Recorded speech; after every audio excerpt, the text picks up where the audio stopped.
बिस्मिल्लाहिर्रहमानिर्रहीम। अस्सलाम वालेकुम दोस्तों, मैं फ़हीम अब्बास आप सबको खुश आमदीद कहता हूँ न्यूज़ कैफ़े में, और उम्मीद करता हूँ कि आप सब महफूज हैं, खैरियत से हैं और आज के दिन का एक अच्छा सा आगाज़ भी कर चुके हैं।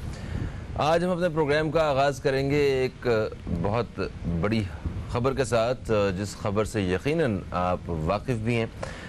ख़बर है पाकिस्तान स्टॉक एक्सचेंज की बिल्डिंग पे होने वाले कल एक दहशतगर्दी के हमले की, जिसको नाकाम बना दिया गया। और इब्तदाई रिपोर्ट के मुताबिक ये हमला भारत की जो एजेंसी है रॉ, उसकी माली मुआवनत से हुआ है। बलूचिस्तान से अभी तक जो है ताल्लुक़ सामने आया है इन चार दहशतगर्दों का। BLA से इनका ताल्लुक़ अभी तक सामने आया है। मगर खैर इस हमले को नाकाम बनाने में जो पाकिस्तानी वो वहाँ पे जो सिपाही मौजूद थे हमारे, जिनमें 2 सिक्योरिटी गार्ड जिन्होंने जामे शहादत नोश किया, एक सब इंस्पेक्टर, और ये 3 लोग काफ़ी थे इतने बड़े दहशतगर्दी के वाक़े को नाकाम बनाने के लिए। क्योंकि मैं जब इस हवाले से वो स्टडी कर रहा था तो मुझे पता चला कि उन लोगों के पास अच्छा खासा असलहा मौजूद था, जिसमें काफ़ी सारे जो हैं वो हैंड ग्रेनेड्स भी थे, पेट्रोल की बॉटल्स भी थीं, पानी की बॉटल्स भी काफ़ी ज़्यादा लेके आए हुए थे, चने भी थे उनके पास। इसका मतलब है कि वो काफ़ी देर तक वहाँ पे नुकसान पहुँचाना चाहते थे, मगर ये पाकिस्तानी मुजाहिदों ने जामे शहादत नोश किया, मगर उनके इरादों को कामयाब नहीं होने दिया। हमें फ़ख्र है अपने इन सारे मुहाफ़िज़ों पे, जिनकी वजह जो अपनी जान की बाजी लगा देते हैं, जान की परवाह किए बग़ैर इस मुल्क की हिफाजत करने में अपना मुकम्मल किरदार अदा करते हैं। अपने कल को देखे बग़ैर सिर्फ मुल्क के कल को, मुल्क के मुस्तक़बिल को सामने रखते हैं, और बहादुरी की वो मिसालें कायम करते हैं जो वाकई आने वाले वक्त में भी हमारे लिए मोटिवेशन भी हैं, और इस तरह की एक्टिविटीज़ करवाने वालों के लिए सबसे बड़ी डीमोटिवेशन। इस खबर के साथ साथ आज हम कुछ मुल्की सूरत हाल के हवाले से ही बात करेंगे, मगर उससे पहले इस खबर के बारे में एक चीज़ मैं और कहना चाहूँगा, मैं इंतहाई माजरत। जो 2 सिक्योरिटी गार्ड हमारे शहीद हुए हैं, और एक सब इंस्पेक्टर जो शहीद हुए हैं, उनके हवाले से मुझे नहीं पता है कि अभी तक कोई ऐसी खबर आई है कि नहीं आई है कि उनको कुछ माली तौर पे उन्हें सपोर्ट किया जाए, क्योंकि वो दोनों जो सिक्योरिटी गार्ड्स हैं बड़ी कम सैलरीज़ पे काम करने वाले ये 2 हमारे मुहाफ़िज़ वहाँ पे मौजूद थे, और इनको उनकी फ़ैमिली को, उनके लवाहकीन को एक सपोर्ट चाहिए, बल्कि ये वाहिद कफ़ील भी थे इनमें से एक। तो इस हवाले से जो भी इस वक्त सुन रहे हैं, जो इदारे हैं, जो बाइख्तियार लोग हैं, वो कुछ वाज़ह तौर पे ऐसे कुछ अहकामात जारी करें, हदायत जारी करें कि उन्हें जो उन्होंने जान की बाजी दी है उसकी तो प्राइस कोई नहीं पे कर सकता, जो जितना बड़ा उन्होंने काम किया है, मगर उनकी फैमिलीज़ को कम से कम एक रिलीफ मिलना चाहिए कि उनके ख़ानदान में से एक शख्स ने इतना बड़ा काम किया। खैर, आज हम मौजूदा सूरत हाल के हवाले से बात करने वाले हैं कि हमारा मुल्क जो है वो कितने मसाइल में इस वक्त घिरा हुआ है। हम अगर देखें तो अभी हाल ही में जो फ़िज़ाई हादसा हुआ है, ठीक है, स्टॉक एक्सचेंज वाला जो मामला हुआ है, ये दहशतगर्दी का, फिर स्कूल्स बंद हैं, और रियल एस्टेट के हवाले से जो है वो कुछ थोड़े से नई पॉलिसीज़ आई हैं, तब भी कोई ख़ास जो है वो सूरत हाल सामने नहीं आ रही है। कराची का पानी का मसला है, बिजली का मसला है, पूरे पाकिस्तान में कोरोना वायरस का मसला है, इंडस्ट्री इस वक्त बंद है, और पेट्रोल की कीमत जो है वो 25 रुपये अचानक बढ़ गई है।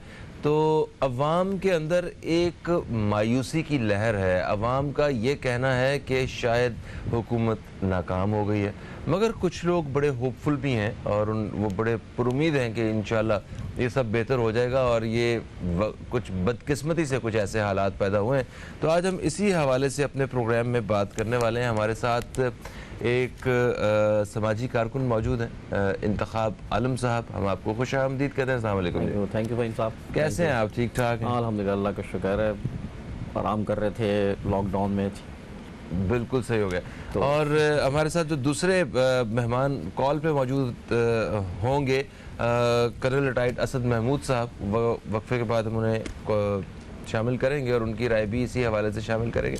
ये बताइए, कल जो हादसा हुआ है इसके पीछे क्या मकासद हो सकते थे और ये क्यों, मतलब इंडिया को क्या ज़रूरत थी स्टॉक एक्सचेंज की बिल्डिंग में जो दहशतगर्द भिजवाने की और यहाँ पे एक इस तरह का क्रिएट करने की इवेंट?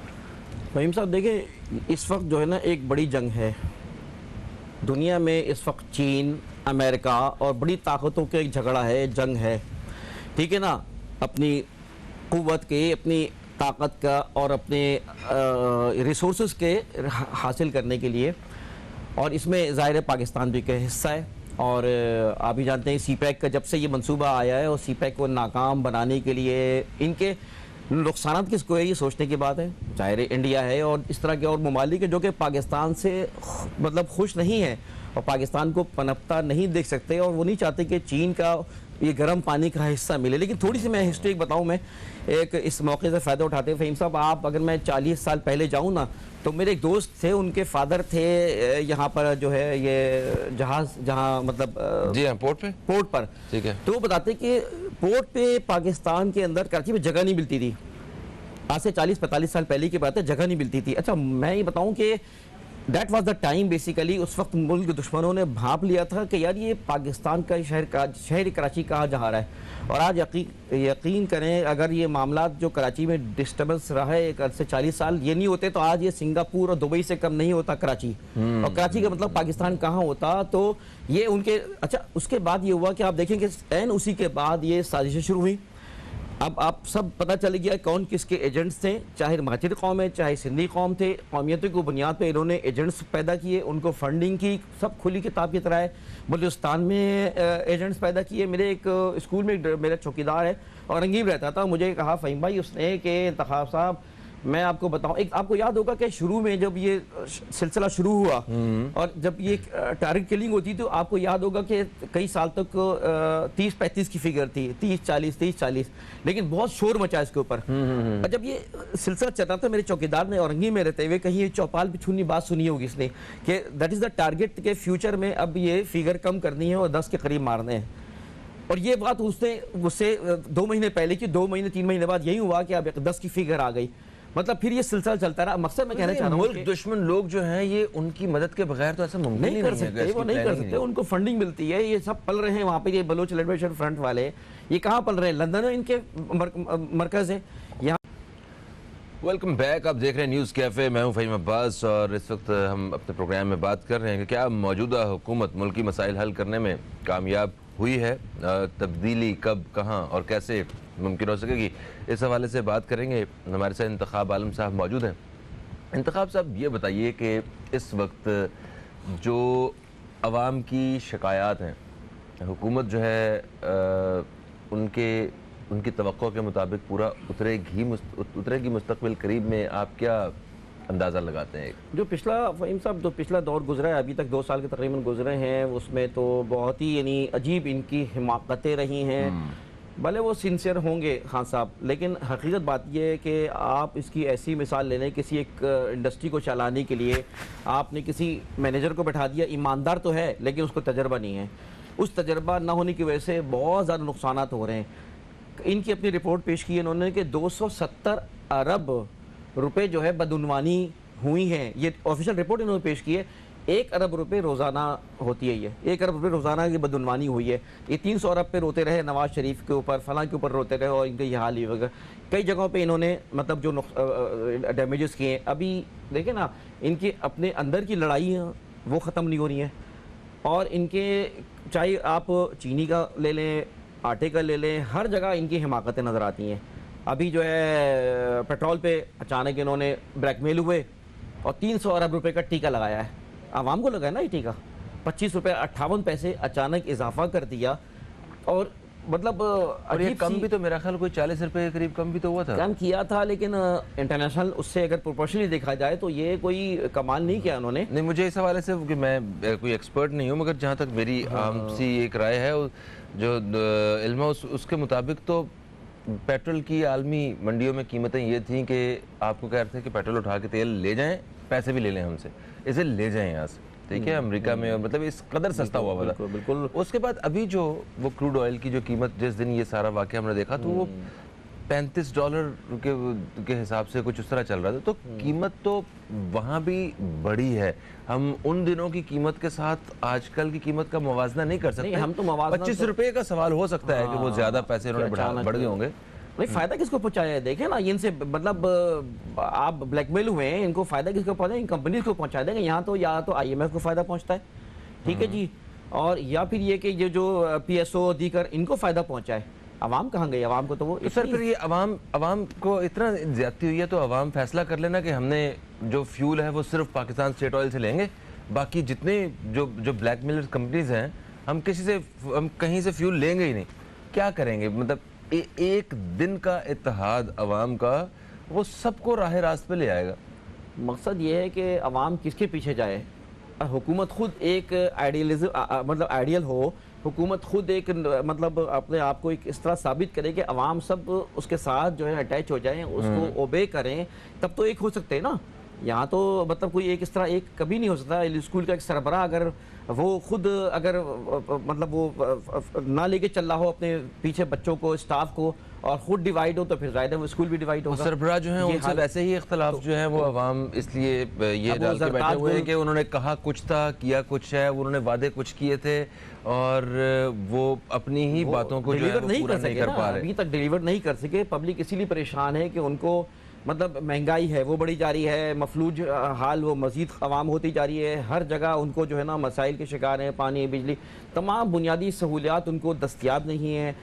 एक अनसर्टेनिटी कैफियत है, गैर यकीनी कैफियत। जब से ये हुकूमत आई है, गैर यकीनी कैफियत, और फ़हीम साहब गैर यकीनी कैफियत सबसे ज़्यादा नुकसानदेह होती है कारोबार की। जिस तरह अभी कोरोना के सबसे बड़ा नुकसान क्या कि अनसर्टेनिटी है ना, गैर यकीनी कैफियत है। जब से हुकूमत आई है, गैर यकीनी कैफियत है। अपने जगह जगह यूटर्न लेना, बार बार फैसलों को बदलना, बार बार नीचे हो जाना, ऊपर हो जाना। इनके अपने वुज़रा को देख लें क्या हाल है। अभी मुझे याद आ रहा है जरताज क्या है, सरताज, वो एक अच्छी पोस्ट पर है, उनका हाल देखें। उन्होंने कोरोना 19 को जो है ना क्या डेफिनेशन पेश की, इसका मतलब है सेनेट को अब सैनिटाइजर कहा जाए, साइकिल को साइकिलिस्ट कहा जाए, चलाने वाले को, इसका मतलब है जो गाड़ियों को। अच्छा नहीं, ये भी लोगों ने उनकी ट्रोलिंग की बना लिया है खासी लोग भी। मगर मुझे ये भी बताइएगा, ठीक है, अकल और समझ की बात कर रहा हूं मैं, खान मतलब इस हुकूमत के अलावा, मतलब इमरान खान साहब के अलावा आप मतलब कौन से ऐसे कैंडिडेट देखते हैं जो मुल्क को वाकई सही डायरेक्शन में लेके जा सकते हैं? क्योंकि हमें अगर इमरान खान साहब की पॉलिसीज़ पे अगर एतराज़ है तो हमें साथ ही साथ हमारे पास कुछ और एक। वेलकम बैक, आप देख रहे हैं न्यूज़ कैफ़े, मैं हूं फ़हीम अब्बास और हमारे साथ स्टूडियो में मौजूद हैं इंतखाब आलम सूरी साहब, जो कि एक समाजी कारकुन है जिनसे वक्फे से पहले बात भी हो रही थी। मौजू हमारा जो है वो है क्या मौजूदा हुकूमत मुल्की मसाइल को हल करने में कामयाब हो जाएगी। आज इस हवाले से हम बात कर रहे हैं और मेरे साथ टेलीफोन लाइन पर हमारे एक मेहमान मौजूद हैं जो इस वक्त लाहौर से हमारे प्रोग्राम में शिरकत कर रहे हैं, कर्नल रिटायर्ड असद महमूद साहब। हम आपको भी खुश आमदीद कहते हैं। अस्सलाम वालेकुम सर। वालेकुम अस्सलाम, फ़हीम साहब खैरियत से हैं? अल्हम्दुलिल्लाह मैं बिल्कुल ठीक ठाक हूँ, आप बताइए आप ठीक ठाक हैं? अल्हम्दुलिल्लाह, दुआ है आपकी, बिल्कुल खैरियत। गुड हो गया सर। सर जरा इंतखाब साहब से कुछ हिसाब किताब बाकी हमारा, जरा इनकी तरफ हम आ जाएं। इंतखाब साहब, वक्फे से पहले आपने देखें बात ही हो रही थी कि हुकूमत जो है वो डिलीवर नहीं कर पा रही है, और सवाल ये किया गया था कि आप कोई दूसरा मतलब कैंडिडेट जो है वो बता दीजिए कि इस वक्त आपको लगता है आपके अक्ल फहम के हिसाब से कि ये शख्स जो है अगर इसके हाथ में मुल्क की बागडोर दी जाए तो ये मुल्क को इन मुश्किलात से निकाल देंगे। तो आपके पास कोई भी एक ऑप्शन जो है बता दें। पूरी सारी सियासी पार्टीज भी भरी हुई हैं, एक आम शहरी बनने के नाते आप जरा वो अपने अंदाजे से बताएं कि कौन ऐसी साहब मौजूद हैं जो मुल्क को बेहतरी की तरफ लेके आ सकते हैं। भाई मैं इसके फेवर में हूँ कि इनको पूरा टाइम देना चाहिए। अच्छा, लेकिन आज़ादी दें। ये फैसलों में आज़ाद नहीं है, ठीक है ना। ये फैसले जो है फाइनेंशियली पूरी दुनिया में जो IMF है, दूसरे है, वो अपने ब्रांड के अपने सेलेक्टेड लोगों को लेकर आते हैं। This is the kind of मतलब पोर्शन आप कह सकते हैं इनको ना। और भी कई जगहों पे इनको जो सेलेक्टेड कहा जाता है, देखें इसमें से आज़ादाना इनको इख्तियार देने पड़ेंगे, एक बात। दूसरी बात ये कि इस वक्त कोई वाकई जितने भी गुजरे हैं आपको पता है कि कोई ऐसा नहीं है, लेकिन तैयार किए जाते हैं हमेशा, चाहे नवाज शरीफ उसको तैयार किया गया है, ठीक है ना, दीगर जितने भी लीडर्स आए उनको ज्यादातर तैयार किया गया है, मतलब तैयार किया वक्त के साथ ये लोग खुद ईमानदार लोगों को तैयार नहीं करते। और मैं एक बात बताऊं, देखिए मैं एक इदारा चला रहा हूँ बिजनेस का, अगर मैं ऑडिट सिस्टम अच्छा कर लूंगा ना, हर चोर आदमी बैठ कुछ नहीं कर सकता। हम अपने ऑडिट सिस्टम को, इदारों को मजबूत करें, ये सारे कुछ नहीं कर सकते। सही। कर्नल साहब, सर आपकी क्या राय है कि आपको लगता है कि हुकूमत जो है वो डिलीवर कर सकती है, या मतलब क्या किस तरह जो है मामलात और बेहतर हो जाने चाहिए? Hello, thank you very much sir. मैं आपसे ये कहना चाहूंगा कि ये नहीं कि मैं जिस तरह सिटिंग गवर्नमेंट के जो मिनिस्टर्स हैं, इवन प्राइम मिनिस्टर हैं, वो जिस वक्त भी बातचीत करते हैं या प्रेस कॉन्फ्रेंस करते हैं तो फिर पिछली हुकूमतों का रेफरेंस देते हैं कि जी नेचुरली वो उनकी जो सिचुएशन थी और जिस तरह का था, आगे हम कैसे सारा सिलसिला करते। बट प्रैक्टिकली मैं आपसे बताऊं कि जब इस हुकूमत ने इस मुल्क को टेक ओवर किया था और okay through the electoral process, तो आप ये कह सकते हैं कि आपके इवन फॉरेक्स रिजर्व जो थे they were less than 7 billion US dollars, अगर मैं ये भी आपसे कहूँ तो। और ऐसा लगता था कि जो उन्होंने जिस तरह की हमारी पेमेंट्स हमारे ऊपर ड्यू थी, तो यूं लगता था कि हम तो भी बिल्कुल ऑलमोस्ट को बैंक करप्शन के एक लिहाज से नजदीक हैं। और फाइन, एक ऐसे लोग आए थे जिनका कोई उस तरह का गवर्नेंस का कोई एक्सपीरियंस नहीं था, सिवाय इसके कि खैबर पख्तूनख्वा को 5 साल के लिए वो रूल करके एक लिहाज से आए थे। लेकिन मैं समझता हूँ कि इंस्पाइट ऑफ दैट, अगर 22 महीने के अंदर ओवरऑल देखा जाए तो वही मोदी है जिसने आपने अपना जो इकानमी की आउटलुक दी है वो एक उसको वो स्टेबल शो करता है। और आप महसूस करते हैं कि नहीं, आपने जो अब बात आती है कि करंट अकाउंट का डेफिसिट वही पिछली हुकूमत, वाई बिकॉज दे न्यू कि जी हम तो हुकूमत के अंदर आ नहीं सकेंगे। उन्होंने जिस तरह की इंपोर्ट शुरू कर दी, मतलब हर मुल्क से, और सो मच सो इतना उसके अंदर जिसको कहते हैं कि रिलीफ देना शुरू कर दिया, और डॉलर को वो इतना उन्होंने नीचे रखा कि जो आपकी लोकल इंडस्ट्री थी वो तो बिल्कुल फहीम बैठ के रह गई थी। और लोगों ने कहा जी हमें क्या जरूरत है यहाँ पे इंडस्ट्रीज लगाने की, जबकि बाहर से जो माल है वो सस्ता आ रहा था, विदाउट रियलाइजिंग कि वो जो पिछली हुकूमत थी वो ऑलमोस्ट कोई 30 to 40% डॉलर को डेप्रिशिएट करके, बाहर का माल सस्ता करके अपने मुल्क को उन्होंने एक लिहाज से इंडस्ट्री को, जो लोकल इंडस्ट्री थी वो एक लिहाज से उन्होंने फारग कर दिया हुआ था। तो मैं ये समझता हूँ कि ठीक है, एट टाइम्स यू फील कि नहीं जी वो तो आप डॉलर बड़ा ऊंचा चला गया है, लेकिन उसी के साथ आप सिर्फ ये देखें कि वो करंट अकाउंट का डेफिसिट जो कि 20 बिलियन के ऊपर एक लिहाज से चला गया था, वो तो आज के दिन के अंदर आप ये कह सकते हैं कि चलो ठीक है, कोविड-19 ने आके बड़ा डिस्टर्ब किया इन सारे फिगर्स को भी, लेकिन आज के दिन के अंदर तो शायद वो 13 बिलियन डॉलर आप प्लस साइड पे एक लिहाज से चले गए। तो एक तो ये मैं समझता हूँ कि एक बहुत बड़ी इसको बिल्कुल सही। अच्छा कर्नल साहब, अभी मैं उसको पॉजिटिविटी के अंदर मैं फहीम ये लूंगा। बिल्कुल सही है, बिल्कुल सही है सर। आप हमारे साथ लाइन पे ही रहे, हम एक छोटे से वक्फे की तरफ बढ़ रहे हैं। वक्फे से वापस आके आपसे यही से कि अगर आप गुफ्तगू को आगे बढ़ाएं और कुछ और सवालात जो हैं वो आपकी खिदमत में पेश करें हम। तो दोस्तों एक वक्फे के बाद आपसे दोबारा मुलाकात हो रही है, कहीं मत जाइए, अब तक देखते रहिए न्यूज़ कैफे, देखते रहिए।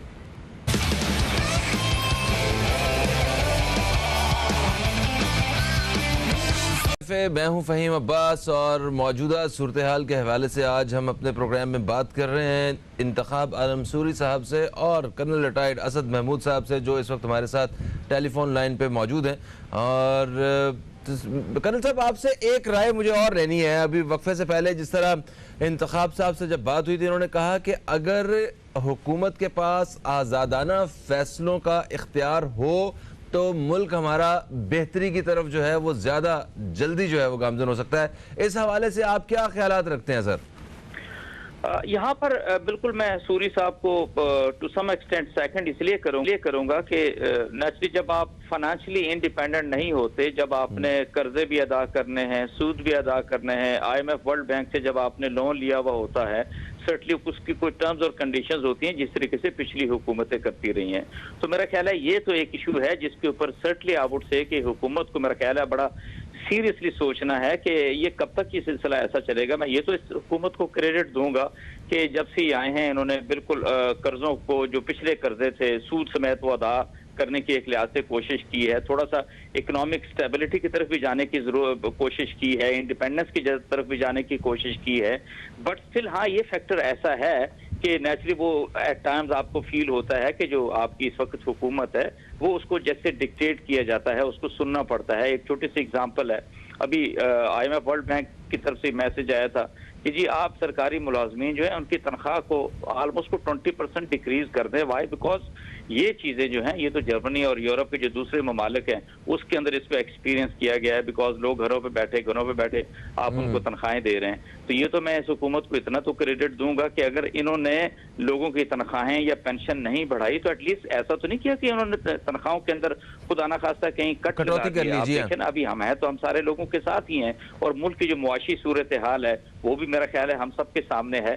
बट अंडर दी सर्कमस्टांसेस और जिस तरीके से मैं समझता हूँ कि इस कोरोना की वबा ने, इस पैंडेमिक ने इसने पूरी दुनिया की मुआशी सूरत हाल को इफेक्ट किया है। कैन यू इमेजिन कि अभी GDP जो है UK की उन्होंने कहा कि तो माइनस जो है 11 पे चली जाएगी। अमेरिका को उन्होंने -20 का एक यहाँ तक ही कह दिया है। मैं इतना जरूर कहूंगा कि अगर हम अपने आप को, अपने मुल्क को देखें तो ये भी आप कह सकते हैं नहीं जी हमारे पहले कौन से अच्छे हालात थे, क्या आप कहें कि नहीं जी अच्छा दूध और शहद की नदियां बह रही हैं। But at the same time I would say कि हाँ इसके बावजूद भी मैं समझता हूँ कि ये पैंडेमिक के इस सारे फेस के अंदर मेरा ख्याल है हुकूमत ने जिस तरह के इकदाम किए, सर यानी कि हमें अच्छे, या आपका कहना है सर कि हमें अच्छे की उम्मीद रखनी चाहिए, अच्छा गुमान करना चाहिए, हालात इंशाल्लाह मुस्तकबिल की तरफ बेहतरी की तरफ हो जाएंगे। मेरा ख्याल है ये जो पेंडेमिक की सिचुएशन काबू में आएगी ओवरऑल पूरी दुनिया के अंदर भी जो हुकूमती पॉलिसियां हैं जिन लाइंस के ऊपर ये चल रहे हैं, आप ये देखें ना पिछले 22 महीनों के अंदर, मेरे लिए तो बड़ी खुशी की बात है अगर इसी हुकूमत ने स्टेट बैंक से किसी तरह का कोई लोन, इंटरनल लोन नहीं लिया तो I think it is very satisfying. अगर आप ये समझते हैं कि आपका जो फॉरेक्स रिजर्व हैं वो इंक्रीज होने जा रहे हैं, ये भी बड़ी अच्छी खबर है। देखें ना हमारे लिए तो ये भी अच्छी खबर है कि 2020 के अंदर खुदा ना खासा अगर ये कोरोना ना आता तो पाकिस्तान को जो सयाहत के हिसाब से जिसके ऊपर हमारी मरकजी हुकूमत बड़ा सीरियसली फोकस कर रही थी, तो ये तो दुनिया की जो बेस्ट सयाहत के मकामात आते हैं उसमें पाकिस्तान जो है वो अव्वलीन फरिश्त में आता था। बिल्कुल सही मैं बात ये है। जरूर कहूंगा कि यस हमें बिल्कुल अपने अल्लाह ताला पे एतमाद और यकीन रखना है अपनी सलाहियतों के ऊपर भी, और हमें ये भी देखना है कि बीइंग पाकिस्तानी जो हमारी रिस्पॉन्सिबिलिटीज हैं, क्या हम टैक्स दे पा रहे हैं, क्या जो ओवरऑल जो हमारी शहरी जिम्मेदारियां हैं, हमारी अपनी जाती इंडिविजुअल पाकिस्तानी वो हम पूरी कर रहे हैं कि नहीं, हमारी अपनी भी कुछ जिम्मेदारियां फहीम भाई आती हैं, उसके ऊपर भी हमें जरूर गौर करना चाहिए। बिल्कुल सही, आप हमारे साथ ही रहिएगा। वक्फे के बाद भी हमें आपको जो है वो हमारे साथ दूसरे मेहमान मौजूद होंगे, मैं चाहूँगा कि आप भी गुफ्तगू का हिस्सा बने। इंतखाब साहब, जिस तरह कर्नल साहब ने कहा और जो इस मौजू पे जब हम बात कर रहे हैं, कोई आप पैगाम क्या चाहते हैं लास्ट? मैं कहूँगा, देखिए मैंने पहले कहा कि मैं खुद फेवर में हूँ कि कंटिन्यू होनी चाहिए हुकूमत को। मैं एक दो बातें कहूँगा सिर्फ ना, एक तो खान साहब हमारे कम बोला करें।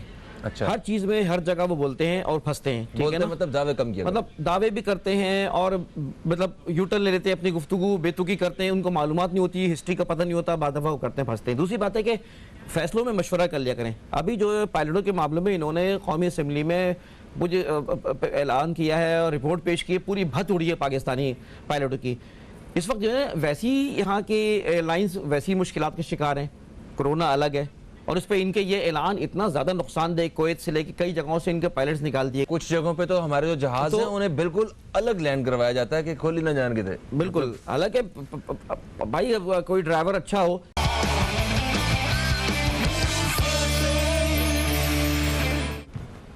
वेलकम बैक, आप देख रहे हैं न्यूज़ कैफ़े, मैं हूं फ़हीम अब्बास और आज हम मौजूदा सूरत हाल के हवाले से अपने प्रोग्राम में बात कर रहे हैं।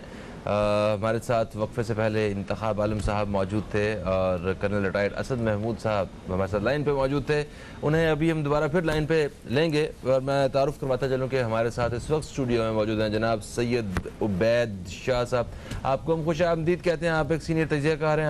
आज हम आपसे बहुत सारे पहलुओं पे बात करने वाले हैं। कैसी तबीयत है आपकी? अल्लाह का शुक्र है फ़हीम भाई, अल्हम्दुलिल्लाह ज़बरदस्त।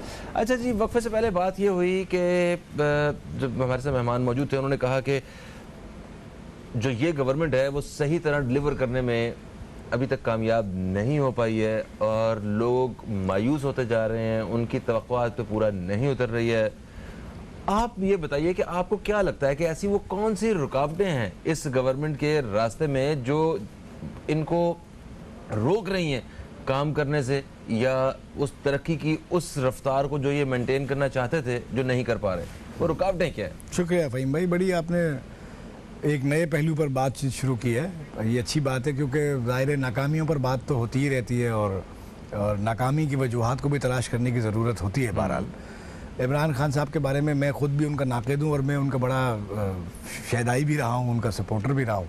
मैं यानी ये नहीं कि मैं उनका कोई पार्टी का हिस्सा रहा हूँ, मतलब एक इंडिपेंडेंट एनालिस्ट के तौर पर मैं हमेशा चेंज को सपोर्ट करता रहा हूँ कि एक तब्दीली आनी चाहिए। लेकिन इमरान खान साहब एक मजमूई तौर पर एक ऐसा तासुर लिए हुए हैं जो एक नाकाम हुक्मरान का होता है, और अब ये कहा जा रहा है कि वो इस्तीफ़ा दे दें, वो चले जाएं, वो डिलीवर नहीं कर सके। लेकिन ये खैर कुछ कबलस वक्त है, 2-3 बातें ऐसी हैं जिसकी उनसे उम्मीद नहीं की गई थी। मसलन 2018 से 2019 तक का जो एक साल था जिसमें 11 महीने वो इख्तिदार में थे, जुलाई 2018 को निकाल दें तो 11 महीने वो इख्तिदार में थे। इस अरसे में पाकिस्तान की तारीख में 71 साल के मुकाबले में सबसे ज़्यादा कर्जा लिया गया, यानी 16 अरब डॉलर का कर्जा लिया गया, जिसमें 5.5 अरब डॉलर तो हमारे फ्रेंडली कंट्रीज़ के थे, सऊदी अरब के, चाइना के, यूएई के, कुवैत के। बाकी पैसे IMF और इंटरनेशनल डोनर एजेंसी से लिए हुए थे। इतने पैसे 35% ऑफ द टोटल डेट ये पैसे थे एक साल में, यानी पूरे 71 साल का कर्जा एक तरफ और एक साल में उसका 35% कर्जा एक तरफ, कुल कर्जों का 35% उन्होंने लिया। अब इसमें से 11 अरब डॉलर तो उन्होंने पे ऑफ किया डेट, 11 अरब डॉलर की तो उन्होंने रीपेमेंट भी की है। तो वो तो पुरानी हुकूमत 25% के करीब जो है वैसे ही पुरानी हुकूमतें चढ़ा के गई थी, कमिटमेंट करके गई थी। डेट सर्विसिंग में 2,900 अरब रुपया दिया है, 2.9 बिलियन डॉलर्स, और बाकी 8 पॉइंट समथिंग डॉलर प्रिंसिपल में दिया। तो वो तो पिछली हुकूमतें चढ़ा के गई थी, वो उनको देना था। बाकी 5 अरब डॉलर कहाँ गए, वो भी वैक्यूम है। अभी आपने ऑडिट रिपोर्ट देखी है, 270 अरब रुपए का इल्ज़ाम है कि जी बेज़ाब्तगियाँ आई हैं इस हुकूमत की करंट इसमें। तो मसाइल तो हैं। माफी चाहता हूँ, पिछली हुकूमत वैसे इतना ज़्यादा मतलब कर्जा क्यों चढ़ा के गई? उनका मुआशी सूरत हाल तो उनकी दफ़ा भी कुछ आखिर में ठीक नहीं थी, कुछ शहर बंद हुए रहे पूरे मुल्क में जो है, कभी धरनों की वजह से और कभी इस तरह के मामलात की वजह से। क्या इस वजह से तो उन ओवरऑल नुकसान का सामना नहीं करना पड़ा? नहीं, जब आप कंपैरिजन करते हैं तो जो मुल्की इकोनॉमीज़ होती हैं उनमें जब कर्जे लिए जाते हैं तो डेवलपमेंट से लिंक्ड होते हैं कर्जे। अच्छा। तो अगर नवाज शरीफ के दौर को देखेंगे तो दोनों बातें आपको नज़र आएंगी, या पीपल्स पार्टी के दौर पे। पीपल्स पार्टी के दौर में डेवलपमेंट इतनी नहीं हुई, नवाज शरीफ के दौर में आपको orange line, metro, green line और ये सारे हाईवेज, मोटरवेज और एयरपोर्ट नए, ये सब बनता हुआ पैसा खर्च होता हुआ नज़र आएगा। ये अलहदा बात है कि कभी भी उन्होंने ये सारे प्रोजेक्ट्स किए बगैर कमीशन या किकबैक्स के नहीं किए। तो ये कहाँ से वो ये सारा कर्ज लेके कर रहे थे? वो जाहिर है ये डेवलपमेंट पर पैसा प्रोविजन करते थे ना, जो तो पैसा दुनिया में ऐसे होता है कि वो पैसे कर्जे लेके, ऐसे होता नहीं है, ऐसे होता नहीं है। मगर GDP के एक सर्टेन रेशो तक बोरोइंग की जा सकती है फॉर डेवलपमेंट पर्पस, आपकी इकोनॉमी को एक्सपेंड करने के लिए। अब नवाज शरीफ साहब पर इल्ज़ाम देखें ना, मैं आपको एक छोटी सी बात बताता हूँ, मामूली सी बात है कि वो न्यूयॉर्क टाइम्स ने खबर छापी कि जी उन्होंने अबराज ग्रुप से के इलेक्ट्रिक की डील में $2 करोड़, $20 मिलियन रिश्वत ली है। पाकिस्तान के वजीर आजम ने रिश्वत ली है। ये अमेरिका में प्रिंट हुआ? जी, नवाज शरीफ साहब के बारे में ये छपा है, नवाज शरीफ साहब के बारे में छपा। आज तक उन्होंने उसका जवाब नहीं दिया। तो पिछले अदवार का मुकाबला इस दौर से करना में इमरान खान साहब की बहुत सारी नाकामियाँ, बात बहते बहते फ्लो में कहीं और चली जाती है। बहुत सारी नाकामियाँ हैं इमरान खान साहब की, बहुत सारे मसाइल हैं, बहुत सारे वादों से वो पीछे हट गए। लेकिन उनकी जो हर्डल आपने कहा, उनको प्रॉब्लम क्या है, हम इस पर थोड़ी सी बात करते हैं। सबसे बड़ा प्रॉब्लम क्या है? Hostile media. बड़े मीडिया ग्रुप्स जो है वो हुकूमत को सपोर्ट नहीं कर रहे, हुकूमत के खिलाफ प्रोपेगेंडा मशीनरी बने हुए। हुकूमत ने आते ही क्या किया, फवाद चौधरी साहब वजीर इत्तलात थे, उन्होंने आते ही पहले तो रेट रिवाइज किए कि जी आप बड़े पैसे छाप रहे हैं, आपने पिछली हुकूमतों से अपने रेट बहुत बढ़वा के करवाए हुए, बड़े अनरियलिस्टिक है, ये कम कीजिए। 30%, 35%, 40% रेट रिड्यूस कर दिया। प्लस जो गवर्नमेंट की स्पेंडिंग थी मीडिया पे इश्तिहार देने के हवाले से, वो भी बहुत कम कर दी कि जी हम नहीं देंगे। तो मीडिया ग्रुप्स, दूसरी तरफ अपोजिशन है, अपोजिशन आज भी अच्छे खासे पैसे खर्च करती है इन मीडिया ग्रुप्स पे। तो वो मीडिया ग्रुप्स तो अपना पूरा वजन जो है वो डाले हुए हैं हुकूमत मुखालिफ मुहिम में। तो यानी आपका मतलब है कि जो मीडिया के खिलाफ जो एक्शन लिया गया, इसको थोड़ा सा डिले कर देते तो चीजें कुछ मुख्तलिफ हो सकती थी। मसलहतें खान साहब ने पहले भी की हैं, इसमें और भी बहुत सारी मसलहतें करते आए। लेकिन मैं पूछूंगा, मैं आपसे एक वक्फे में जानना मुझे क्योंकि इसका जवाब जो है तफसील से चाहिए। दोस्तों एक वक्फा है, वक्फे के बाद आपकी खिदमत में दोबारा हाजिर हो रहे हैं, कहीं मत जाइए, अब तक देखते। वेलकम बैक, आप देख रहे हैं न्यूज़ कैफे, मैं हूं फ़हीम अब्बास। सैयद उबैद शाह साहब हमारे साथ मौजूद हैं और हम मौजूदा सूरत हाल के हवाले से बात कर रहे हैं, क्योंकि बहुत सारे लोग इस वक्त जो है वो ये राय रखते हैं कि शायद हुकूमत ठीक तरह से डिलीवर नहीं कर पा रही है। और बल्कि कुछ लोगों ने तो वैसे ये भी कहना शुरू कर दिया था कि ये आइंदा कुछ महीनों की बात है, हमें खबर मिल रही है ये हुकूमत जो है ना वो इतने दिन कायम नहीं रहने वाली है। इस तरह की बातें भी हमने सुनना शुरू की। मुझसे इमरान खान की तरफ से बयान भी आया कि भाई कहीं नहीं जा रहा मैं। जी हाँ, ये फ़हीम भाई ये बातें तो हर हुकूमत में होती हैं और होती रहती हैं, और हुकूमत को कितनी ही बुरी हो उसको अपना वक्त पूरा करना चाहिए। ठीक है, अच्छा रुकावटों की बात कर रहे थे जी, तो मैं आपको बता रहा था कि इमरान खान की नाकामी की जो बड़ी वजूहात हैं या इमरान खान डिलीवर नहीं कर पाए, उनमें आप जब देखेंगे इमरान खान के डिलीवरेंस में देखेंगे तो शायद इतनी ज़्यादा बुरी परफॉर्मेंस नहीं है जितना परसेप्शन है। और उसकी वजह है कि देखें जो हमारा ट्रेड डेफिसिट था वो 20 अरब डॉलर का था। गैप हमारा इंपोर्ट और एक्सपोर्ट में इंटरनेशनल पेमेंट्स के दरमियान 20 अरब डॉलर का गैप था, वो अब कम हो के 3 अरब डॉलर है। तो ये नहीं है कि इमरान खान साहब ने कुछ किया नहीं, लेकिन जो वादे किए थे वो शायद कुछ ज़्यादा थे और वो उतना डिलीवरेंस कर नहीं पाए, और उनका जो थोड़ा बहुत किया हुआ काम है वो सामने आ नहीं रहा। उसकी एक वजह मैंने आपको अर्ज़ किया कि हॉस्टाइल मीडिया, और दूसरी वजह ये कि ब्यूरोक्रेसी में उनकी कोई रूट नहीं है। जबकि ओपोजिशन पार्टियां सारी जिंदगी ब्यूरोक्रेट्स पर इन्वेस्टमेंट करती आई हैं, ब्यूरोक्रेसी में अपने बंदे प्लांट करती आई हैं। एक आदमी को 17 ग्रेड में अपॉइंट भी किया, फिर उसको 18 में प्रमोशन भी दिया, उसको 19 में प्रमोशन भी दिया। आप देखेंगे शहबाज शरीफ साहब ने पंजाब में बनाई हुई थी 56 कंपनियां, उनका खरबों रुपए का बजट था। साफ पानी कंपनी सुप्रीम कोर्ट में केस टेकअप हुआ तो ख्वाजा साद रफीक की भाभी और उनके भाई उसमें लगे हुए थे, एमडी और डायरेक्टर। तो उन्होंने पूछा इस कंपनी ने बजट कितना खर्च किया, तो उन्होंने कहा जी इतना 6 अरब रुपए खर्च कर दिया अब तक। तो चीफ जस्टिस ने पूछा पानी कितना दिया साफ, उन्होंने कहा जी 1 बूंद भी नहीं दे पाए अब तक। तो उनका जो एमडी लगाया हुआ था वो ग्रेड 19 का अफसर था, और जो सरकारी अफसर था उसकी सरकारी तनख्वाह 1.5 लाख रुपए थी और 15 लाख रुपए उसको स्टिपेंड मिलता था कि जी कॉर्पोरेट सेक्टर में तनख्वाहें चीफ एग्जीक्यूटिव की ज़्यादा हैं। तो सीएम साहब ने कहा सरकारी अफसर आके यहाँ ड्यूटी करेगा तो दिल से ड्यूटी करे, इसको एक्स्ट्रा पैसे भी दो।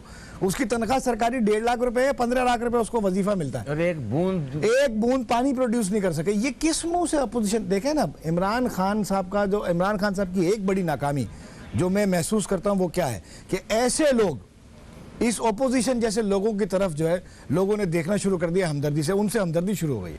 अच्छा, अपोजिशन का किरदार बड़ा मुस्बत रहा है। जितने भी हम जहां देखते हैं डेमोक्रेसी जो है वो मुल्क के मफाद में है और दुनिया भर में माना जाने वाला एक निज़ाम हुकूमत है जिसपे लोग जो है वो रिलाई करते हैं कि यस ये जहाँ पे डेमोक्रेसी होती है वहाँ पे आवाम के मसाइल हल हो रहे होते हैं। हमारे यहाँ आवाम के मसाइल जूं के तू हैं बल्कि बढ़ते जा रहे हैं। अपोजिशन का एक किरदार होता है जिसमें वो हुकूमत के किए हुए फैसलों के ऊपर जो है वो अगर कहीं पे सही ना हो तो वो कहते हैं कि जनाब तनकीद करते हैं कि ये गलत कर रहे हैं, आप ये मत करें, इससे ये नुकसान हो सकते हैं, जिससे हुकूमतें भी रिकन्सिडर करती हैं। यहाँ पे एक अलग ही निज़ाम है। जो अपोजिशन है उनके वो सारे मुजरिम आपको नज़र आते हैं और उनकी कोई बात जो है वो आप मशवरा लेने को तैयार नहीं है, ना उनके साथ किसी किस्म का कोई राब्ता रखा जाता है ऐसे हवाले से। और अगर सही बात भी होगी तो अपोजिशन ने सिर्फ यही कहना है नामंजूर, हर सही बात के खिलाफ भी वो खड़े। तो इस सूरत हाल में अपोजिशन का होना ना होना तो एक बराबर ही हुआ। देखें ना, अपोजिशन एक तरह का वॉच डॉग होती है। अपोजिशन का दुनिया भर में काम होता है कि जब हुकूमतें कोई गलती करें तो वो उन्हें रोके और आवाम में उनके हवाले से अवेयरनेस पैदा करे, और कॉन्स्टिट्यूशनल प्रोसेसेस में कहीं ना कहीं अपोजिशन का एक किरदार होता है। जैसे चेयरमैन नैब का अपॉइंटमेंट है, मिसाल लीजिए, सही है, या पब्लिक अकाउंट्स कमेटी के लोगों में अपॉइंटमेंट्स हैं, या मुख्तलिफ गवर्नमेंट की कमेटियाँ हैं उनमें अपॉइंटमेंट्स हैं। तो वहाँ पर अपोजिशन को नुमाइंदगी दी जाती है ताकि अपोजिशन एक बैलेंसिंग फोर्स का किरदार अदा करे और एक चेक एंड बैलेंस को मेंटेन कर सके। लेकिन यहाँ अपोजिशन कहती है कि हमारे आदमी नहीं छेड़ो, हमारे मंसूबे नहीं खोलो, हमारी फाइलें नहीं खोलो, हमारे प्रोजेक्ट्स नहीं खोलो। हमारी अपोजिशन का तो फंडा ही दूसरा है। आप देखें यहाँ सिंध में, आप देखें कितना चीखते हैं बिलावल जरदारी साहब, वज़ीर आज़म साहब पर तनकीद करते हैं। इनका अपना आलम यह है, इनका खुद का ये हाल है कि जो चाइना से मास्क आए जिस पर चाइना का झंडा बना हुआ है, डोनेशन में आए, वो यहाँ इंटीरियर सिंध में वो मास्क के डब्बे बिक रहे हैं, पैसों से बिक रहे हैं दुकानों पर। यहाँ 14 लाख टन गंदुम जो है वो यहाँ पड़े पड़े बोरियों में से गायब हो गई, उसमें मट्टी भर गई। वो तनकीद करते हैं इमरान खान पे। अब क्या आप किसकी तरफ देखेंगे? आप क्या, इमरान खान तो फरिश्ता है इन लोगों के सामने। इमरान खान ठीक है, इमरान खान अभी तक कुछ डिलीवर नहीं कर पाया। मुझे कई शिकायत हैं। मसलन इमरान खान साहब कहते थे कि 2.5 करोड़ बच्चा, अपने जलसों में कहते थे 2.5 करोड़ बच्चा स्कूल नहीं जाता इस मुल्क का। 2 साल में उन्होंने एक क्लासरूम ऐड नहीं किया इस मुल्क में, एक क्लासरूम ऐड नहीं कर पाए। भूल गए उन बच्चों को। जी, बेरोजगारी के हवाले से बात की उन्होंने। बेरोजगारी ठीक है, नहीं हल कर सकते एक दिन में, लेकिन आपने कोई 10 स्कूल बना दिए होते तो लगता है आप अपने एजेंडे पे काम कर रहे हैं। हाँ, आप अपनी तरफ बढ़ रहे हैं, अपनी कमिटमेंट। खान साहब कहते थे न्यूट्रिशनल वैल्यू हमारी इतनी खराब है, हमारे एवरेज ग्रोथ कम हो गई है, हमारा नौजवान जो है वो उसको खुराक नहीं मिलती, हमारे कद कम हो गए लोगों के। हम कहते थे यार कैसा लीडर है, किसी पॉलिटिशियन ने कभी ये बात ही नहीं की। बहुत जबरदस्त पॉलिटिशियन है, इसका कंसर्न है इस बारे में, लेकिन क्या किया? कौन सी न्यूट्रिशन? पानी साहब आप नहीं दे सकते, आप बिजली नहीं दे सकते लोगों को, आप जो मौके में तंग कर रहे हैं उनमें मुदाखलत नहीं कर सकते, आप माफियाज के आगे झुक गए, आपने पेट्रोल सस्ता किया, नहीं दिलवा सके लोगों को, बाद में पेट्रोल महंगा करने पे मजबूर हो गए। तो बात यह कि इमरान खान साहब अच्छा, वैसे सर मैं आपसे यहाँ से एक और मैं जानना चाहूँगा, माफिया की बात कर रहे हैं ना, तो क्या माफिया इतने स्ट्रॉन्ग हैं कि वजीर आजम पाकिस्तान, ठीक है, वो भी कुछ ना कर सका उनका? मतलब इस बारे में थोड़ा सा बताइएगा। और ये माफियाज में कौन लोग होते हैं, क्यों इतने मजबूत हो जाते हैं? क्या बहुत ज़्यादा पैसा होने की वजह से या ताकत होने की वजह से? क्या वजह मोनोपोली है इन लोगों की? क्यों ब्लैकमेल करते हैं और हुकूमत जो है ना घुटने टेक देती है, या इतनी बड़ी बड़ी ताकतें? इस बारे में बात कैफे, मैं हूँ फ़हीम अब्बास, सैयद उबैद शाह साहब हमारे साथ मौजूद हैं और मौजूदा सूरत हाल के हवाले से बात हो रही है। वक्फे से पहले हम गुफ्तगू को जहाँ तक लेके आए थे वो ये था कि माफिया के हवाले से बात कर रहे थे कि माफिया के सामने हुकूमत को घुटने क्यों टेकने पड़े, ये इस तरह की बात क्यों आ रही है, और क्या हुकूमत इस बात को तस्लीम कर सकती है कि हमने वाकई घुटने टेके हैं माफिया के सामने? जी हाँ, देखें फ़हीम भाई, बाज़ घुटने टेके को तो ज़ाहिर बज़ाहिर नज़र आता है, हम कह सकते हैं कि ऐसा ही है, लेकिन क्योंकि ज़ाहिर है इंटरनेशनल प्राइसेस इतनी नहीं बढ़ी, और जो हमारा IMF की हिदायत पे, उनके प्रेशर पे हमारे यहाँ बहुत सारे फैसले होते हैं, क्योंकि हम पैसों के मामले में मजबूर हैं। तो अब हमारे यहाँ पहले 1 लीटर पेट्रोल पे 19 रुपये का टैक्स था, लेवी जो था, अब वो 30 रुपये लेवी है, तो वो भी बढ़ा है। अल्टीमेटली उसमें IMF का प्रेशर होगा बजट डेफिसिट पूरा करने के लिए। बहरहाल मैं अब गुफ्तगू ये कर रहा था, और मैं मुख्तसरन कहना चाहूँगा, वाइंड अप करूँगा आपके वक्त की इख्तिसार की ज़रूरत को देखते हुए, कि इमरान खान साहब बज़ाहिर अब तक कोई कामयाब नज़र नहीं आए। उन्होंने कोई ज़्यादा खातिर ख्वाह कारनामा अंजाम नहीं दिया, और उसके लिए और उसकी वजूहात के तौर पर हम बहुत सारी बातों का अंदाज़ा लगा भी सकते हैं। फिर भी मैं यही समझता हूँ कि हमारे पास कोई दूसरा ऑप्शन इससे बेहतर मौजूद नहीं है। सही। और अपोजिशन जमातें जो इतना शोर कर रही हैं, यही ख्वाजा आसिफ है ना, जो कल कह रहे थे, परसों कह रहे थे असेंबली में कि जी आप खातिमुन नबीयीन सही से नहीं कहा तो आप चले जाएं, इस्तीफ़ा दे दें, इमरान खान के लिए कह रहे थे। यही ख्वाजा आसिफ हैं, थोड़े दिन पहले इन्होंने कहा था असेंबली में खड़े होकर कि मियाँ साहब ये पनामा वनामा भूल जाएगी कौम, यानी अरबों रुपए आप इस कौम के चोरी कर लें, बाहर ले जाएं, जायदादें बनाएं, वो कौम भूल जाएगी। और खातिमुन नबीयीन चूँकि सही से नहीं कह पा रहे इमरान खान, इसलिए वो नाअहल हैं, उनको जो है वो इस्तीफ़ा दे देना चाहिए, उनको घर चले जाना चाहिए। हम देखें, हमारे पास कोई, हमारी पॉलिटिकल लॉट को आप देखेंगे आपको मायूसी होगी, आप हमारी पॉलिटिकल लॉट को देखेंगे आपका जी चाहेगा दीवार पे जाके सर मारें। आप इमरान खान के सामने कंपैरिजन, इमरान खान ठीक है डिलीवर नहीं कर पाया, इमरान खान की कोई होमवर्क नहीं था, इमरान खान का कोई ज़्यादा कोई तैयारी नहीं थी, उसके पास अच्छी टीम भी नहीं है। बट हम उम्मीद करते हैं कि माफियाज वाली बात आप कर रहे थे, हम उम्मीद करते हैं शुगर माफिया पर जिंदगी में पहली बार हाथ डाला ना, पहली बार किसी ने तफ्तीश करवाई, तहकीक करवाई और रिपोर्ट पब्लिक कर दी कि किसने क्या फ़ायदा लिया। और अब बाकायदा इस पर बात हो रही है कि 63 रुपये की चीनी बिकनी चाहिए। इस्लामाबाद हाई कोर्ट भी उसमें बार बार डेडलाइन दे रहा है, और चीनी के जो बड़े कार्टेल्स हैं और वो जो मालकान है वो खुद ऑफर कर रहे हैं, ठीक है जी हमसे बात कर लो, हम सस्ती कर देते हैं, इतने रुपए कम कर देते हैं, इतने रुपए कम कर देते हैं। ऑयल मार्केटिंग कंपनीज़ के बारे में भी मैं, ऐसा मेरा गुडविल है, ऐसा एक मेरा गट्स थिंकिंग है कि इस पर इमरान खान साहब का जल्द हाथ पड़ेगा, और मैं उनके गुड शॉट का, बेस्ट शॉट का अब तक इंतज़ार कर रहा हूँ। मैं उम्मीद करता हूँ डॉक्टर इशरत हुसैन की सरबराही में एक टीम काम कर रही है ये इदारों को रिफॉर्म करने के हवाले से, क्योंकि अभी तक वो भी अपना वादा पूरा नहीं कर पाई है हुकूमत। जी बिल्कुल, ये बहुत एक बड़ी एक्सरसाइज हो रही है। डॉक्टर इशरत हुसैन साहब, सिविल सर्विसेज को रिफॉर्म करना, कई इदारों को रिस्ट्रक्चर करना, कई मिनिस्ट्रीज और डिवीजन्स को आपस में मर्ज करना, एक ही पर्पस के लिए 2-2, 3-3 इदारे काम कर रहे हैं, उनका पोर्टफोलियो अलग अलग तय करना, दायरे इख्तियार। एक आप हमारे छोटी सी मिसाल ले लेना, KDA की एक फाइल पे एंटी करप्शन आती है, उठा के ले जाती है वो रिकॉर्ड, पीछे से नैब आती है, कहती है हमें ये फाइल चाहिए, थोड़ी देर बाद FIA की टीम आती है, कहती है हम भी इस पर तफ्तीश कर रहे हैं। हमारे यहाँ एक एक काम को 15-15 इदारे कर रहे हैं, और कोई भी सही से कोई भी नहीं कर रहा, वो काम हो ही नहीं पा रहा। तो ये लिंक कर रहे हैं सब, तो इस समय की एक्सरसाइज ये कर रहे हैं कि सबका दायरा इख्तियार तय कर दें, सबका डोमेन मुतय्यन कर दें, कुछ इदारों को मर्ज कर दें, अमलगमेट कर दें, कुछ इस तरह का एक एक्सरसाइज हो रही है। और एक एक्सरसाइज जो बहुत काबिल ज़िक्र हो रही है, जो आपको अपने प्रोग्राम में ज़रूर सताइश करनी चाहिए, कहना चाहिए कि इमरान खान साहब ने अनाउंस किया है कि फरवरी और मार्च 2021 से पूरे मुल्क में एक सिलेबस लागू होगा। जी हाँ। अमीर का बच्चा और गरीब का बच्चा एक ही बस्ता उठाएगा, एक ही किताब पढ़ेगा। प्राइमरी तक सारा सिलेबस पूरे मुल्क में एक ही होगा, चाहे बिकना उसका बच्चा हो। किस्म के जो है ना वो सिलेबसेस जो है ना वो यहाँ पे पढ़ाए जा रहे हैं। तो ये यकसा तालीमी निज़ाम के हवाले से बहुत अच्छी बात है। इक़्तिदार में आने से पहले भी इस चीज़ का वादा किया था। अच्छी बात है, अगर आप जो वादे किए हैं वो पूरे करें ताकि अवाम की राय जो है वो बदले। एक वक्फे की तरफ हम लोग बढ़ेंगे, वक्फे से वापस आएंगे तो हमारे साथ टेलीफोन लाइन पे मौजूद होंगे कर्नल रिटायर्ड असद महमूद साहब, जिनसे प्रोग्राम के पहले हिस्से में भी बात हुई है। ज़रा उनसे भी जाते जाते हम जो है राय शामिल करेंगे। उनकी भी कहीं मत जाइए, अब तक देखते रहिए न्यूज़ कैफ़े, देखते रहिए।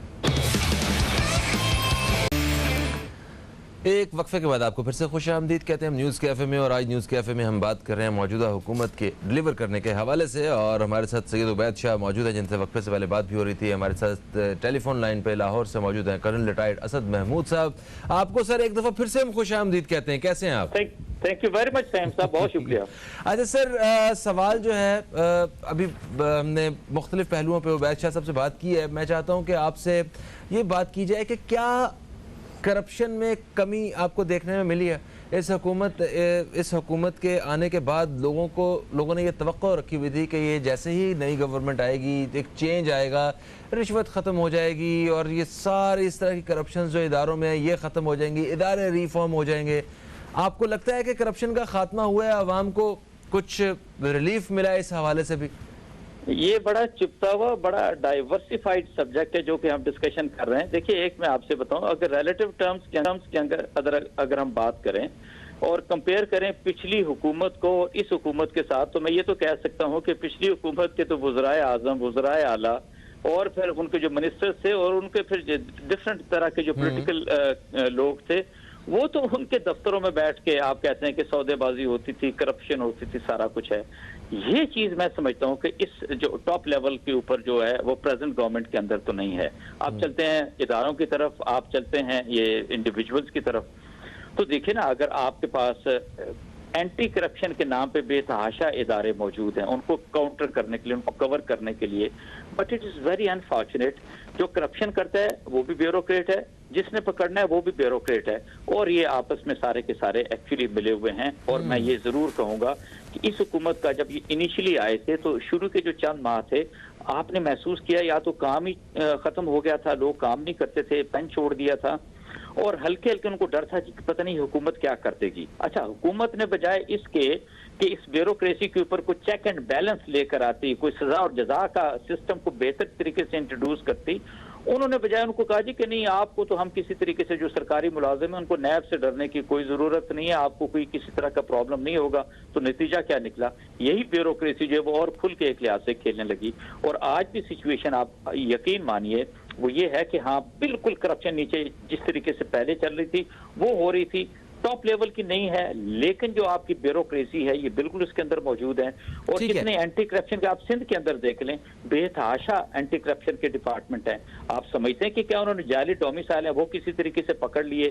क्या किसी तरह की और कोई करप्शन है? दवाइयों की करप्शन है, कुत्तों की जो मारने की वो जो सिलसिले होते हैं, क्या वो किसी तरह को ये पकड़ सकें? That is the biggest issue. मैं आपसे ये बताऊं सही कि आपको किसी तरीके से भी अपनी ब्यूरोक्रेसी को बड़ा सीरियसली इनसे काम लेना है। That is something very important. और साथ ही उसके मैं ये जरूर कहूंगा, करप्शन कहां पर होती है कि जी भाई कोई एक तो हुआ है, कोई जेन्युइन किसी को आप तंग कर देते हैं, फाइनली वो इतने टैक्सेस सारा कुछ आ गया, वो कंप्रोमाइज कर जाता है, कहते हैं ये पैसे ले लें और मेरा आप काम कर दें। और कुछ लोग जो हैं वो अवाम भी तो मैं समझता हूँ किसी तरीके से मिले हुए हैं। ये सिस्टम जब करप्शन की बेस के ऊपर पिछले 50 सालों से नर्चर होता हुआ यहाँ तक पहुंचा ना, तो ये उसकी है फहीम भाई। ये ऐसा नहीं है कि मैं कहूँ 2 सालों के अंदर, 3-4 सालों के अंदर ये करप्शन को किसी तरीके से आप बेखुनी कर सकेंगे। इसे लॉन्ग प्रोसेस। और ना सिर्फ ये कि दो हमें सूरतें हैं, एक तो अपने अवाम के अंदर वो अवेयरनेस लेकर आनी कि जी आप किसी तरह कोई चीज ऐसी देखते हैं, you do report to those people जो कि एंटी करप्शन के मामलात को देखते हैं, और उसी के साथ कंबाइंड करके आप जो लोग करप्शन करते हैं जब तक आप उनको मिसाली सजाएं नहीं देंगे, ऐसे जी कवानीन हाँ, सजा वज़ा और नहीं जजा का सर करेंगे। जब तक मामला आप नहीं होगा अपनी तब तक जो है कोई अदालतों अच्छे के अंदर खातिर रिजल्ट्स नहीं आ सकेंगे। Thank you so much Asad साहब, आपने इंतहाई तफसील से जो है वो बयान किया। अवैध साहब आपका भी बेहद शुक्रिया, आप तशरीफ लाए और बहुत अहम पहलुओं पर बात हुई।